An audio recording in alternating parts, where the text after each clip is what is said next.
হিমু হুমায়ূন আহমেদের প্রিয় চরিত্রের একটি। যখন হুমায়ূন আহমেদ হিমুকে নিয়ে কিছু লেখেন, নিজেকে তার হিমু মনে হয়, এক ধরনের ঘোর অনুভব করেন। এই ব্যাপারটা অন্য কোনো লেখার সময় তেমন করে ঘটে না। হিমুকে নিয়ে তাঁর প্রথম লেখা ময়ূরাক্ষী।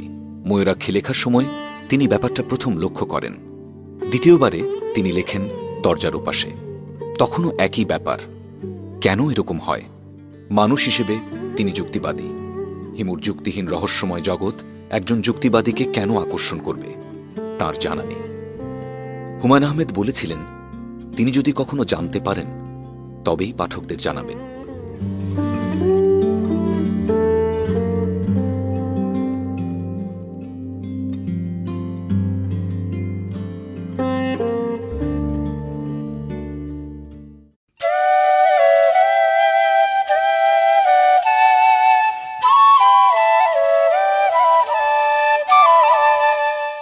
মানুষকে বিভ্রান্ত করতে আমার খুব ভালো লাগে। সম্ভবত আমি মহাপুরুষের পর্যায়ে পৌঁছে যাচ্ছি, মানুষকে বিভ্রান্ত করতে পারছি। রূপার সঙ্গে আমার পরিচয় সূত্র হচ্ছে বিভ্রান্তি। পৌষ মাস কিংবা মাঘ মাস কিংবা অন্য কোনো মাসও হতে পারে, তবে শীতকাল এটুকু মনে আছে, আমার গায়ে ছিল গেরুয়া রঙের চাদর, সোনালি রঙের স্কার্ফ মাথায় জড়ানো বলে দূর থেকে রূপার চুলগুলি মনে হচ্ছিল সোনালি। দেখলাম সে আমার দিকে এগিয়ে আসছে। আমি বসে আছি ইউনিভার্সিটি লাইব্রেরির বারান্দায়, বসেছি ছায়ার দিকে। শীতকালে সবাই রোদে বসতে ভালোবাসে, আমিও বাসি, তবু ছায়াময় কোণ বেছে নিয়েছি, কারণ ওই দিকটায় ভিড় কম। আমি লক্ষ্য করছি রূপা আসছে। আমি তাকে চিনি, তার নাম জানি, সে যে গাড়িটাতে আসে তার নম্বরও জানি। শুধু আমি না, ক্লাসের সব ছেলেই জানে। সবাই কোনো না কোনো ছলে রূপার সঙ্গে কথা বলেছে, অনেকেই তার বাসায় গেছে, অতি উৎসাহী কেউ তার জন্য নোট এবং বইপত্র জোগাড় করেছে। রূপা হচ্ছে সেই ধরনের মেয়ে যার জন্য চাঁদা তুলে কিছু একটা করতে কারোর আপত্তি থাকে না। ছেলেরা গভীর আগ্রহ এবং আনন্দ নিয়ে এদের সঙ্গে মেশে এবং জানে এই জাতীয় মেয়েদের সঙ্গে তারা কখনোই খুব ঘনিষ্ঠ হতে পারবে না। এরা যথাসময়ে বাবা মার পছন্দ করা একটি ছেলেকে বিয়ে করবে। রূপা আমার সামনে এসে দাঁড়ালো। কেমন আছো? ভালো আছি, আপনি কেমন আছেন? আপনি আপনি করছেন কেন? আমাকে অস্বস্তিতে ফেলার জন্য? আমি এত সহজে অস্বস্তিতে পড়ি না। বসো রূপা। অনেকদিন থেকেই আপনার সঙ্গে আমার কথা বলার ইচ্ছা। কথা বলো। কেন কথা বলার ইচ্ছা তা তো জিজ্ঞেস করলেন না। জিজ্ঞেস করলাম না, কারণ কেন কথা বলার ইচ্ছা তা আমি জানি। তুমি লক্ষ্য করেছো যে আমি তোমার প্রতি তেমন কোনো আগ্রহ বোধ করিনি, গায়ে পড়ে কথা বলতে যাইনি, টেলিফোন করিনি, হঠাৎ বাসায় উপস্থিত হইনি। ব্যাপারটা তোমার অহংকারে লেগেছে। সুন্দরী মেয়েরা খুবই অহংকারী হয়, তারা সব সময় তাদের চারপাশে একদল মুগ্ধ পুরুষ দেখতে চায়। তোমার কথা মোটেও ঠিক না, আমি সেজন্য আসিনি। আমি শুনেছি তুমি ভবিষ্যতের কথা বলতে পারো, হাত দেখতে পারো, অলৌকিক কিছু ক্ষমতা তোমার আছে। আমি সেই সম্পর্কে জানতে চাই। আমার সঙ্গে মিথ্যা কথা বলার দরকার নেই, সত্যি করে বলো, তোমার এই জাতীয় কোনো ক্ষমতা আছে? আছে। কি ধরনের ক্ষমতা? আমার কাছে একটা নদী আছে, যে কোনো সময় সেই নদীটাকে বের করতে পারি। এসব আজে বাজে কথা বলে লাভ নেই। তুমি আমাকে কনফিউজ করতে পারবে না। আমার সম্পর্কে কি তুমি কিছু বলতে পারো? অবশ্যই পারি। তুমি একটা লাল গাড়িতে করে আসো, গাড়ির নাম্বার ঢাকা ভ 8782। আর বলবো? বলো। খুব ছোটবেলায় তুমি ইলেকট্রিকের তারে হাত দিয়ে দুহাত পুড়িয়ে ফেলেছিলে। কি করে বললে? অলৌকিক ক্ষমতায়। অলৌকিক ক্ষমতা না চাই। আমার এই গল্প সবাই জানে। আমি অনেকের কাছে এই হাত পুড়ে যাওয়ার গল্প করেছি। আমার মনে হয় আমাদের ক্লাসের সব ছেলে এই গল্পটা জানে।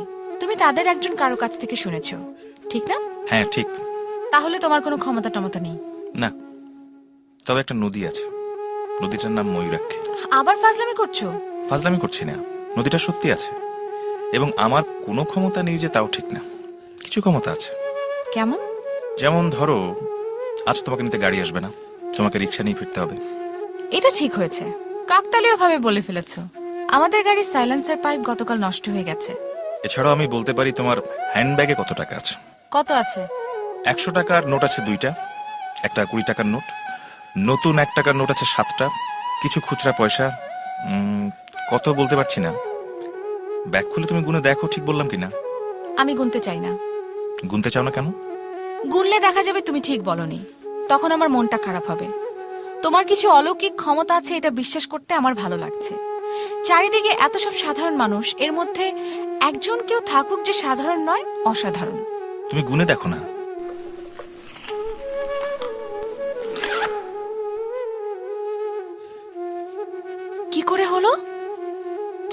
বলতে পারলে? আমি জানি না রূপা, মাঝে মাঝে কাকতালীয় ভাবে আমার কিছু কিছু কথা মিলে যায়। আচ্ছা আমি যাই।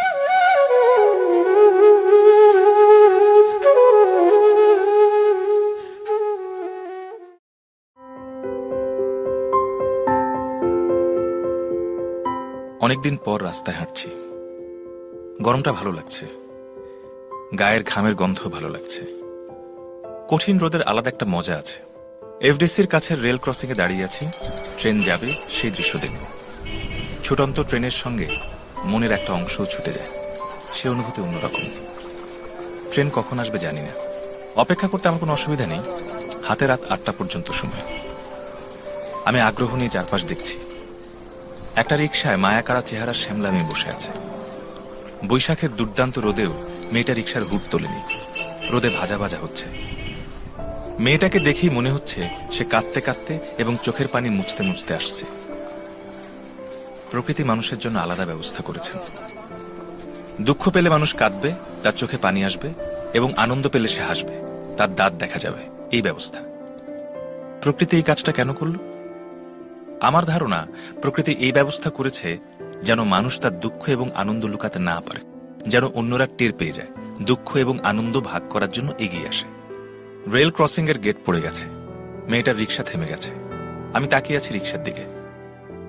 আমার হঠাৎ মনে হলো রিকশার ভাড়া দেবার মতো টাকা মেয়েটার কাছে নেই। তার চেয়ে বড় কথা, মেয়েটা ভয়াবহ ক্ষুধার্ত। রাতে সে কিছু খায়নি, এত বেলা হয়েছে এখনো কিছু খায়নি। মেয়েটা রিকশা থেকে নেমে পড়েছে, রিকশাওয়ালা কঠিন মুখ করে কি যেন বলছে। মেয়েটার চোখ দিয়ে টপ টপ করে পানি পড়ছে, সে হতাশ ভঙ্গিতে আশেপাশে তাকাচ্ছে। আমি এগিয়ে গেলাম, রিকশাওয়ালাকে বললাম, ভাড়া কত হয়েছে? 100 টাকা। ঢাকা শহরে রিকশা ভাড়া 100 টাকা? এই প্রথম শুনলাম। স্যার, আমি ইনারে নিয়ে সকাল থেকে ঘুরতাছি। এর বাড়িতে যাই, তার বাড়িতে যাই, কাঁদতে কাঁদতে ফিরে আসি। যাত্রাবাড়ি গেলাম, মগবাজার গেলাম, রামপুরা গেলাম।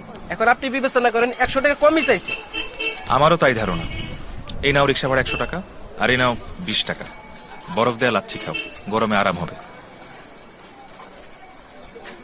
হিমু ভাই, মাফ করে দেন, আপনারা চিনতে পারি নাই।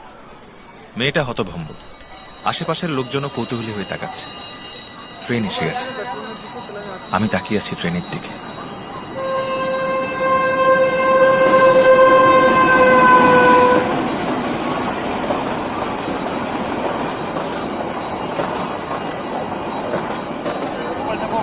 বৃষ্টি দেখলেই যেমন ছেলেবেলার গান বৃষ্টি পড়ে টাপুর টুপুর মনে পড়ে, ট্রেন দেখলেই ট্রেনের ছড়া মনে পড়ে।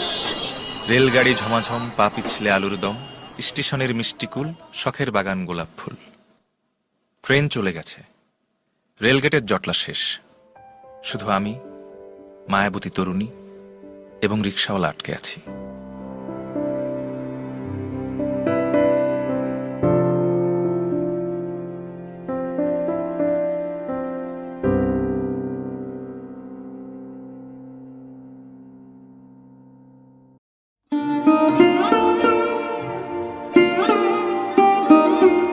দাদাজানের বাড়িটা বিশাল।